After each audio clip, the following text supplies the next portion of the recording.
تصویر تو دیکھو، دل تھام کے رہ جاؤ گی۔ خیر اب تصویر دیکھو یا نہ دیکھو، ممی تو فیصلہ کر چکی ہیں۔ فیصلہ کر لیا ہے تو اس فارمیلٹی کی کیا ضرورت ہے؟ سلمیٰ نے منہ پھلا کر کہا۔ اچھا تو میں ممی سے کہہ دیتی ہوں کہ سلمیٰ کو تصویر کی ضرورت نہیں ہے، وہ جیسا ہے اور جہاں ہے کی بنیاد پر شادی کے لیے تیار ہے۔ آپی نے ہنسی روک کر نہایت سنجیدگی سے کہا۔ نہیں پلیز آپی، ممی سے کچھ نہ کہیں، آپ مجبور کرتی ہیں تو دیکھ ہی لیتی ہوں آپ کی لائی ہوئی نادر چیز۔ وہ جلدی سے بولی اور لفافہ آپی کے ہاتھ سے اچک لیا۔ لفافے سے برآمد ہونے والی تصویر ایک ٹھیک ٹھاک حد تک حسین بندے کی تھی۔ گورا رنگ، بڑی بڑی روشن سیاہ آنکھیں، سیاہ بال اور مسکراتے لب۔ سلمیٰ واقعی ایک پل کے لیے گنگ سی رہ گئی۔ یہ اس کے نصیب میں لکھا شخص ہے، اس قدر حسین، اتنی شاندار پرسنالٹی۔ ہائے، شہلا، ندرت اور یاسمین دیکھیں گی تو رشک کریں گی مجھ پر۔ اسے فوری طور پر اپنی کالج کی دوستوں کا خیال آیا۔ کیسا ہے؟ آپی نے ذرا قریب ہو کے سرگوشی کی۔ ٹھیک ہے، گزارے لائق ہے۔ اب ممی تو فیصلہ کر چکی ہے نا، اور مجھے اس پہ سر جھکانا ہے۔ آپ تو جانتی ہیں میں ایک مشرقی لڑکی ہوں۔ سلمیٰ نے تصویر لفافے میں رکھتے ہوئے ڈائلاگ بولے۔ یہ صرف گزارے لائق ہے تو تمہارے خیال میں حسین و جمیل کسے کہتے ہیں؟ آپی نے اسے گھورا۔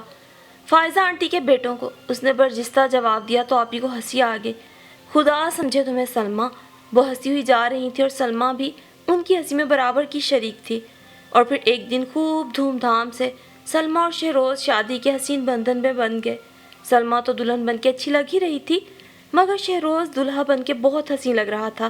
جس نے بھی دیکھا وہ شہروز کو سراہے بغیر نہ رہ سکا۔ ہائے سلمیٰ، مجھے تو تیری قسمت پہ رشک آ رہا ہے، کیا شہزادوں جیسی آن بان والا ساتھی ملا۔ سلمیٰ کی ہر دوست نے تقریباً اسی طرح کے جملے کہے۔ شادی میں شریک باز بڑی بوڑھیوں نے تو ٹھنڈی سانس بھر کے یہاں تک کہہ دیا کہ سب نصیبوں کا کھیل ہے، اس کو کہتے ہیں روپ کی روئے بھاگ کی کھائے۔ یہ بات نہیں تھی کہ سلمیٰ بدصورت تھی یا اس میں کوئی نقص تھا، وہ گندمی رنگت اور نرم و نازک سراپے کی مالک ایک بے حد خوش اخلاق لڑکی تھی۔ صرف اس کی رنگت گھر والوں کے مقابلے میں تھوڑی کم تھی اور آنکھیں چھوٹی تھیں۔ آپی، بڑے بھائی، کامران بھائی ممی پہ پڑے تھے، جبکہ وہ ابا کا رنگ اور نیا نقش چرا لائی تھی۔ ہوتا یہی ہے، کوئی بچہ باپ کی شکل پہ جاتا ہے تو کوئی ماں پہ، مگر سلمیٰ کو کسی قسم کا کوئی کمپلیکس نہ تھا۔ کبھی آپی اسے چھوٹی آنکھوں کا تانا دیتی تو وہ بڑے اعتماد سے جواب دیتی تھی، آنکھیں تو دی ہیں اللہ نے، چھوٹی ہیں پر ہیں تو، نہ ہوتی تو میں کیا کر لیتی۔ اور پھر زیادہ تر بڑی اور حسین آنکھوں پر ہی چشمے چڑھتے دیکھے ہیں میں نے۔ چھوٹی آنکھوں کی کوالٹی بہترین ہوتی ہے، اور اس کی منطق پر آپی لاجواب ہو جاتی، کیونکہ وہ بھی چند دن سے ٹی وی دیکھتے وقت چشمہ لگانے لگی تھی اور ممی تو مستقل چشمہ لگاتی تھی۔ کامران کی بھی دور کی نظر کمزور تھی۔ یہی وجہ تھی کہ شادی کے وقت ہر شخص سلمیٰ کی خوش قسمتی پہ رشک کر رہا تھا، بلکہ بعض جوان اور خوبصورت لڑکیوں کی مائیں تو حسد کا شکار بھی ہو گئی تھیں۔ مگر سلمیٰ کی قسمت میں ایک خوبصورت جیون ساتھی لکھ دیا تھا اللہ نے، سو اسے مل گیا۔ نہ صرف یہ کہ شہروز خوبصورت تھا، بلکہ وہ اخلاق، عادات و اطوار اور طبیعت کا بھی بہت اچھا تھا۔ سلمیٰ شہروز کی سنگت میں بہت خوش تھی۔ وقت پڑ لگا کے گزر گیا اور آج ان کی شادی کو 8 برس ہونے کو آئے تھے۔ ان دونوں کے درمیان مثالی انڈرسٹینڈنگ ابھی بھی قائم تھی۔ اب تو گھر کی رونق فیضان اور نعمان نے بڑھا دی تھی۔ دونوں بیٹے اپنے ابا کی طرح خوبصورت تھے اور اماں ابا کی آنکھوں کا تارا بھی۔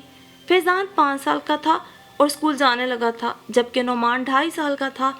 سلمیٰ اپنی ازدواجی زندگی سے مطمئن تھی۔ چھوٹا سا گھر، چاہنے والا ساتھی اور 2 پھول جیسے بچے۔ وہ ہر وقت اللہ تعالیٰ کی نعمتوں کا شکر ادا کرتی کہ جس نے اسے اتنا نواز رکھا تھا۔ شہروز اب روزانہ ہی آفس سے لیٹ واپس آنے لگا تھا۔ آؤٹ ڈور کا کام ختم ہونے میں نہیں آ رہا تھا۔ سلمیٰ کو اس روٹین سے کوف تو ہوتی، مگر کیا کر سکتی تھی، دفتر کا معاملہ تھا۔ بچے بھی روزانہ ابو کا انتظار کرتے اور نہ پا کر سلمیٰ کو تنگ کرتے تھے۔ اس روز بھی نومی برابر ضد کیے جا رہا تھا۔ ابو کہاں ہیں؟ ابھی آتے ہیں بیٹا ابو۔ سلمیٰ اسے باتوں میں لگائے ہوئے تھی، تبھی فون کی بیل ہوئی۔ آؤ دیکھیں شاید ابو کا فون ہو۔ دوسری طرف آپی تھی۔ سلام دعا کے بعد آپی بولی، سب ٹھیک ہے نا؟ آپ سنائیں؟ سلمیٰ نے کہا، میں تو بالکل ٹھیک ہوں۔ تھوڑی دیر ادھر ادھر کی باتیں ہوتی رہیں، پھر اچانک آپی نے پوچھا، سلمیٰ یہ شہروز کہاں ہوتا ہے آج کل؟ کیا روز لیٹ نائٹ آتا ہے؟ ہاں اصل میں کچھ آؤٹ ڈور ورک ہے ان دنوں، کافی لیٹ آ رہے ہیں، بیچارے بہت تھک جاتے ہیں، مگر کیا کیا جائے، مجبوری ہے۔ کیا تمہیں یقین ہے کہ روز آفس کے کام میں ہی دیر ہوتی ہے؟ کیا مطلب؟ سلمیٰ چونکی۔ تم نا بہت بے وقوف ہو سلمیٰ، ایک بیوی کو ہمیشہ اپنی آنکھیں کھلی رکھنا چاہیے۔ تمہاری صدف نام کی کوئی نند ہے نا؟ شاید کسی تقریب میں تم نے اس سے مجھے متعارف بھی کرایا تھا۔ صدف؟ سلمیٰ نے دہرایا۔ تب اسے یاد آیا کہ صدف تو شہروز کی بہت دور کی رشتہ دار ہیں، کزن لگتی ہیں۔ کیا ہوا صدف کو؟ صدف کو کچھ نہیں ہوا، لیکن تمہارے شوہر نامدار روزانہ اس کے گھر 2-3 گھنٹے گزارتے ہیں آج کل، اور تمہیں معلوم ہے صدف تنہا رہتی ہے، شوہر سے طلاق لے چکی ہے، اور مگر آپ کو یہ سب کیسے معلوم؟ سلمیٰ پھنسی پھنسی آواز میں بولی۔ آپی کا انکشاف حیران کن بھی تھا اور اذیت ناک بھی۔ میرے ایک سسرالی عزیز وہاں رہتے ہیں، ان کے گھر گئی تو شہروز کی بائک صدف کے دروازے پہ کھڑی تھی۔ میں نے ان لوگوں سے ذکر کیا کہ یہ میرے بہنوئی کی بائک ہے، آپ یہ گھر سے تیسرے گھر کے دروازے پہ کھڑی ہے۔ تب انہوں نے بتایا یہ صاحب تو روزانہ یہاں آتے ہیں۔ میں نے مکینوں کے بارے میں معلوم کیا تو پتہ چلا کہ صدف نام کی عورت ہے جو طلاق شدہ ہے اور اپنے 8 سالہ بیٹے کے ہمراہ یہاں رہتی ہے۔ کچھ عرصہ قبل اس کے والد بھی حیات تھے، لیکن اب ان کا انتقال ہو چکا ہے۔ آپی نے تفصیل سے بتایا۔ تو اس کا مطلب شہروز نے مجھ سے جھوٹ بولا تھا کہ آفس کا کام ہے؟ سلمیٰ نے اداسی سے کہا۔ وہی تو میں کہہ رہی ہوں کہ ذرا نا شہروز سے پوچھ گچھ کیا کرو، تم نے بہت ڈھیل دے رکھی ہے، اتنا اعتبار وہ بھی مرد کی ذات پر اچھا نہیں ہوتا۔ آپی نصیحتیں کرنے لگی۔ سلمیٰ ریسیور ہاتھ میں لیے خاموش کھڑی سن رہی تھی، اس کی سمجھ میں کچھ نہیں آ رہا تھا۔ گزرے 8 سالوں میں ان دونوں میاں بیوی کے بیچ جو اعتماد کا رشتہ تھا اس میں ایک گہری دراڑ آ گئی تھی۔ اس کا جی نہیں چاہتا تھا یقین کرنے کو، مگر اطلاع دینے والی بھی آپ ہی تھیں جن کے متعلق اسے پورا یقین تھا کہ وہ جھوٹ نہیں بول سکتی۔ اسی وقت کال بیل کی آواز گونجی۔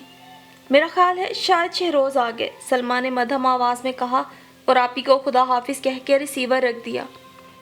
فیضان نے بھاگ کے گیٹ کھولا، آنے والا شہروز ہی تھا۔ آج سلمیٰ نے غور سے اس کا چہرہ دیکھا جو بہت کھلا ہوا تھا، وہ بہت فریش نظر آ رہا تھا۔ نومی بھی مچل کر سلمیٰ کی گود سے اتر گیا۔ شہروز نے اسے گود میں اٹھا لیا۔ ابو آپ اتنی دیر سے نہ آیا کریں، فیضان نے سلمیٰ کے دل کی بات کہہ دی۔ کیا کریں بیٹا، مجبوری ہے، ابھی اور چلے گا یہ کام؟ شہروز نے فیضان کے گال تھپ تھپائے، پھر بڑی مظلوم سی شکل بنا کر سلمیٰ کی طرف دیکھا۔ سلمیٰ پلیز ایک کپ گرما گرم چائے بنا دو، بہت تھک گیا ہوں یار آج۔ کھانا نہیں کھائیں گے؟ سلمیٰ نے بے تاثر لہجے میں کہا۔ نہیں، آج سائٹ پر کافی کچھ کھا لیا تھا، بھوک نہیں ہے، نظرہ چینج کرتا ہوں، تم جب تک چائے بناؤ۔ وہ بیڈ روم میں گھس گیا اور سلمیٰ کچن میں آ گئی۔ جب دل میں بال آ جائے تو پھر محبتوں میں بھی شدت نہیں رہتی۔ سلمیٰ بے جا شک و شبہ کرنے والی عورت نہیں تھی۔ شہروز کی خوبصورتی کی وجہ سے لڑکیاں خود ہی اس کی طرف متوجہ ہو جاتی تھیں، مگر سلمیٰ ایسی باتوں کو مسکرا کے ٹال دیا کرتی تھی۔ مگر بہرحال وہ بھی ایک عورت تھی، اور عورت سب کچھ برداشت کر سکتی ہے، مگر محبت میں شراکت اس کے لیے ناقابل برداشت تھی۔ بھروسے کی دیوار میں شگاف پڑتے ہی شہروز کی ہر بات جھوٹ اور ہر حرکت ڈھونگ محسوس ہو رہی تھی، ورنہ آج سے پہلے وہ آنکھ بند کر کے شہروز کی ہر بات پہ یقین کرتی تھی۔ بہت تھک گیا ہوں، اگر جو کبھی وہ دفتر سے آنے کے بعد پاؤں پھیلا کر بیڈ پہ لیٹتا تو سلمیٰ جھٹ اس کے پاؤں دبانے بیٹھ جاتی۔ سائڈ پر مٹی دھول اس قدر اٹھتی ہے کہ اللہ کی پناہ، بال اس قدر رف ہو گئے ہیں میرے۔ سلمیٰ فوراً اس کے بالوں میں ہاتھ پھیرتے ہوئے تیل اٹھا لیتی اور اس کے سر میں ڈالنے کھڑی ہو جاتی، اچھی طرح مالش کرتی۔ بیچارے اتنی محنت میرے اور بچوں کے لیے ہی تو کرتے ہیں نا۔ ہر وقت اس کا دل شہروز کی محبت اور ہمدردی سے بھرا رہتا، مگر آج سب کچھ بدل گیا تھا۔ آپی کے ایک انکشاف نے جسے سب کچھ بدل دیا۔ اب اسے شہروز کا سچ جھوٹ لگ رہا تھا۔ آج جب بچوں کے سونے کے بعد شہروز نے کراہ کر بے حد تھک جانے کا اعلان کیا تو قریب بیٹھی سلمیٰ بے حس و حرکت رہی۔ شہروز نے چونک کر اس کی طرف دیکھا اور کچھ فکر مند ہو کے بولا، کیا بات ہے سلمیٰ، تم آج بہت خاموش ہو، طبیعت ٹھیک ہے؟ سلمیٰ نے مختصر سا جواب دیا اور سونے کے لیے لیٹ گئی۔ خاموشی کی دیوار ان کے درمیان اب حائل ہو گئی تھی۔ پھر 2-3 دن اسی طرح گزر گئے۔ سلمیٰ اور شہروز کے درمیان چپ کا ایک نظر نہ آنے والا پردہ تنا رہا۔ شہروز وجہ سے لا علم تھا، وہ بار بار پوچھتا تھا، سلمیٰ کیوں اس قدر چپ چپ اور ناراض پھر رہی ہے؟ مگر سلمیٰ کچھ بتا کے ہی نہ دیتی۔ آخر چوتھے روز جب رات کو شہروز سلمیٰ کے اس سرد رویے کی وجہ جاننے پر مصر ہوا تو سلمیٰ نہ رہ سکی، اس کے صبر کا پیمانہ لبریز ہو گیا۔ آپ کا یہ اوور ٹائم کب تک جاری رہے گا؟ شہروز اس غیر متوقع سوال پہ بوکھلا گیا۔ یہ تو جاری رہے گا بھی۔ کیا تمہاری ناراضگی کی وجہ یہ ہے کہ میں آج کل تمہیں وقت نہیں دے پا رہا؟ شہروز نے غور سے اسے دیکھا۔ شاید مجھ سے زیادہ کچھ اور لوگوں کو آپ کی ضرورت ہے۔ سلمیٰ کی آواز مدھم تھی۔ کیا پہیلیوں میں بات کر رہی ہو تم؟ مجھے ڈر لگتا ہے شہروز۔ سلمیٰ نے غور سے شہروز کی طرف دیکھا۔ کس بات سے؟ کہ کہیں کھل کے بات کرنے سے میرے اور آپ کے درمیان جو ایک محبت کا جھوٹا بھرم ہے وہ ٹوٹ نہ جائے۔ ضرور کوئی غلط فہمی ہے تمہیں۔ کوئی غلط فہمی نہیں ہے مجھے۔ کیا یہ غلط ہے کہ کوئی آؤٹ ڈور کام نہیں کر رہے آپ آفس کا؟ آپ روزانہ 2-3 گھنٹے صدف کے گھر بیٹھ کے آتے ہیں۔ کیا تعلق ہے صدف سے آپ کا؟ کون سا اتنا قریبی رشتہ ہے کہ روز آپ کی گاڑی اس کے گھر کے باہر کھڑی نظر آتی ہے؟ سلمیٰ بپھرے ہوئے لہجے میں بولی۔ شہروز کے چہرے کا رنگ بدل گیا۔ اسے امید بھی نہیں تھی کہ سلمیٰ اتنی باخبر ہوگی۔ وہ پہلو بدل کے رہ گیا۔ فوری طور پر اسے کوئی جواب نہیں سوچ سکا۔ تمہیں کس نے بتایا یہ سب؟ چند لمحوں بعد وہ خود کو سنبھال کے بولا۔ کسی نے بھی بتایا ہو شہروز، اعتماد کا شیجا کرچی کرچی ہو کے بکھر گیا ہے۔ آپ مجھ سے مسلسل جھوٹ بولتے رہے، مسلسل دھوکے میں رکھتے آئے ہیں مجھے۔ سلمیٰ کی آواز بھرا گئی۔ شہروز خفت سے مسکرایا۔ ایسی کوئی بات نہیں جان، وہ بڑے پیار سے بولا۔ میں صدف کے ہاں جاتا ہوں، اب تم سے جھوٹ نہیں بولوں گا کیونکہ تم سب کچھ جان گئی ہو۔ اصل میں شہری اس کا بیٹا مجھ سے بہت مانوس ہے، بس اسی کی وجہ سے چلا جاتا ہوں۔ صدف سے میرا ویسا کوئی تعلق نہیں جیسا تم سمجھ رہی ہو۔ شہروز نے اسے سمجھایا۔ اگر آپ کے دل میں کوئی بات نہیں تھی تو مجھ سے جھوٹ کیوں بولا؟ آؤٹ ڈور کام کا بہانہ کیوں بنایا؟ وہ تو بس یوں ہی۔ شہروز کو کچھ نہ سوچ سکا سو اس نے خاموشی اختیار کی۔ سلمیٰ غم سے بھری نگاہوں سے اسے دیکھتی رہی۔ اگر سلمیٰ کے خدشات اور اس کے توہمات کو شہروز پوری شدت سے رد کرتا اور بھرپور طریقے سے اپنا دفاع کرتا تو شاید سلمیٰ اس کے اتنے بڑے جھوٹ کو معاف بھی کر دیتی، مگر یہاں انکار تھا بھی تو ٹوٹا پھوٹا سا، کوئی دلیل تھی بھی تو بے جان لہجے میں، کسی سوال کا کوئی ٹھوس جواب نہ تھا شہروز کے پاس، نہ ہی اس نے یہ یقین دلایا کہ اگر سلمیٰ کو شبہ ہوا ہے تو وہ آئندہ صدف کے گھر نہیں جائے گا۔ شہروز نے خاموشی اختیار کر لی۔ سلمیٰ کے پاس بھی کہنے کو کچھ نہ رہا۔ خاموشی کی دیوار پر جملے پھینکنے سے فائدہ بھی کیا تھا؟ اس بات چیت کے بعد شہروز نے دوسرے روز سے جلدی گھر آنا شروع کر دیا، مگر 1 آدھ ہفتے تک وہ اس روٹین کو قائم رکھ سکا۔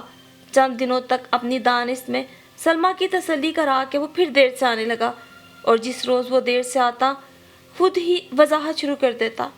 آج GM کے کام سے باہر جانا پڑا تھا، کیا کروں یار، نوکری کا مسئلہ ہے، اب انہیں منع بھی نہیں کر سکتا۔ جس روز گھر میں جلدی پہنچنے کی پلاننگ کرتا ہوں اسی روز دیر ہو جاتی ہے۔ وہ آپ بڑبڑاتا رہتا۔ سلمیٰ کوئی جواب نہ دیتی۔ ویسے بھی ان دنوں آپی کی سسرالی عزیزہ جو صدف کے گھر کے قریب رہتی تھی، ان سے سلمیٰ کا اب براہ راست رابطہ تھا۔ جس روز بھی شہروز صدف کے گھر جاتا وہ سلمیٰ کو فون کر کے اطلاع دے دیا کرتی تھی۔ کبھی کبھی سلمیٰ یاسیت سے سوچتی، شہروز کو کیا کمی ہے گھر میں، کیوں بھاگتا ہے وہ صدف کے پاس؟ میں نے اپنی تمام تر محبتیں اس پہ نچھاور کر دیں، اس کے گھر کو اپنے سلیقے سے سجا سنوار کے جنت بنا دیا۔ 2 خوبصورت بیٹے میرے وجود سے اسے ملے، پھر بھی نہ جانے کیا تشنگی ہے کہ جس کی پیاس اسے صدف کے گھر لے جاتی ہے۔ بار بار اس کے قدم انہی راستوں پہ اٹھتے ہیں، اور اس الجھن کو سلجھانے کے لیے ایک رات وہ شہروز سے پوچھ بیٹھی، شہروز ایک بات سچ بتائیں۔ وہ اب شہروز سے بہت کم مخاطب ہوتی تھی۔ شہروز اس کے غیر متوقع تخاطب سے کھل اٹھا۔ ہاں کیوں نہیں، پوچھو، وہ والہانہ انداز میں بولا۔ پہلے آپ اپنی کسی عزیز ہستی کی قسم کھائیں کہ سچ بولیں گے۔ میری سب سے عزیز ہستی تو تم ہو، تمہاری قسم کھا کے کہتا ہوں، جو کہوں گا سچ کہوں گا۔ آپ نے صدف سے شادی کیوں نہ کی؟ شہروز کے چہرے پہ یہ بات سن کر ایک رنگ سا آ کے گزر گیا۔ کچھ خاندانی رنجشیں تھیں جن کی بنا پر ہماری شادی نہ ہو سکی۔ حالانکہ آپ نے بہت چاہا۔ سلمیٰ سب کچھ سننا چاہتی تھی، وہ خود اذیتی کے مراحل سے گزر رہی تھی۔ ہاں، ہم دونوں کی یہ خواہش تھی، مگر شاید تقدیر کو یہ منظور نہ تھا۔ تم میرے نصیب کا ستارہ تھی، جبکہ صدف کو کسی اور آنگن کا چاند بننا تھا۔ شہروز نے صاف گوئی کا مظاہرہ کیا۔ کیا صدف کی طلاق کا باعث بھی آپ تھے؟ نہیں، شادی کے بعد سے طلاق تک میرا اس سے کوئی تعلق نہیں رہا۔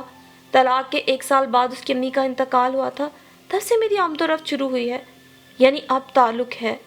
ہاں، لیکن صرف شہری کی وجہ سے۔ وہ بن باپ کا بچہ ہے، میرے جان سے خوش ہو جاتا ہے میرا انتظار کرتا ہے۔ صدف سے کبھی میں محبت کرتا تھا، لیکن اب میں نے اس کی جگہ تمہیں دے دی ہے۔ نہیں چاہیے مجھے کسی کی جگہ، میں نمبر 2 ہوں، یہ احساس ہی مجھے مارے ڈالتا ہے۔ مرد کتنی آسانی سے اور خوبصورتی سے اپنی سابقہ محبتوں کا اعتراف کر لیتا ہے، اور عورت، کیا عورت یہ اعتراف کر سکتی ہے؟ کتنا دو رخا ہے آپ کا یہ معاشرہ۔ سلمیٰ دونوں ہاتھوں سے منہ چھپا کے رو پڑی۔ اب تک تو ہر بات پردے میں تھی، مگر آج شہروز کے اعتراف سے سب کچھ سامنے آ گیا۔ سلمیٰ کو لگ رہا تھا جیسے اس کے دل کی سطح پر کانٹے ہی کانٹے اگائے ہوں۔ شہروز نے پھر خاموشی کی چادر اوڑھ لی اور تھوڑی دیر بعد وہ آرام سے سو گیا، جبکہ سلمیٰ بے چینی سے پوری رات کروٹیں بدلتی رہی۔ دوسری طرف آپی تھی، جن کا کہنا تھا کہ وہ بیوی ہے اور بیوی بے حد پاورفل ہوتی ہے۔ اسے صدف کے معاملے میں نا شہروز کو یوں کھلی چھوٹ نہیں دینا چاہیے، بلکہ اس سے لڑنا جھگڑنا چاہیے، اس پر روک ٹوک کرنی چاہیے، اور اسے سزا دینے کے لیے کچھ عرصے کے لیے اگر میکے بھی جانا پڑے تو دیر نہیں کرنا چاہیے۔ لیکن سلمیٰ خود کو کسی اقدام کے لیے تیار نہ پاتی۔ لڑنے جھگڑنے والی اس کی فطرت نہ تھی۔ پھر سوچتی، لڑ جھگڑ کے محبت یا توجہ حاصل کر بھی لی تو کس کام کی؟ محبت زبردستی کا سودا نہیں۔ لڑائی جھگڑے سے تو وہ شہروز کے دل سے اور اتر جائے گی۔